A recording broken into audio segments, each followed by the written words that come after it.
हरे कृष्णा। आज की आनंद की जय कन्हैया लाल की, हाथी घोड़ा पाल की जय कन्हैया लाल की। हरे कृष्णा। आपण को जन्माष्टमी उपलक्षे आपण को अनेक अनेक शुभेच्छा सह शुभकामना एवं आपण को एवं आपण परिवार को मध्य। तो कृपा करिकी आपण माने शीघ्र शीघ्र पळाय आसंतु, शीघ्र शीघ्र जेते शीघ्र पारुछथि पळाय आसंतु। तो भगवान को दर्शन करंतु, भगवान कर दर्शन करबा सहित भगवान कर टिके चरणामृत पांतु। आ चरणामृत पाई साला परे ठीक संध्याकालीन समय रे भगवान कर कथा श्रवण करंतु। आ कथा श्रवण कर साला परे भगवान कर महाअभिषेक को दर्शन करंतु।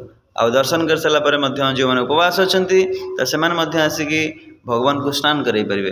तो आपण शीघ्र आपण परिवार एवं आपण सांगसाथी समस्त को लेकिन पळाय आसंतु श्री श्री इस्कॉन राजनगर, श्री श्री नीलाद्रीनाथ मंदिर, श्री श्री जगन्नाथ बलभद्र सुभद्रा महारानी श्री सुदर्शन देव का मंदिर को पळाय आसंतु। तो आपण माने समस्ते मिसिकी भगवान कर पवित्र नाम उच्चारण करवा, संगे संगे कीर्तन करवा, प्रसाद पाइबा, अनेक किसी करवा। हरे कृष्ण। आपण अपेक्षा रे हरे कृष्ण।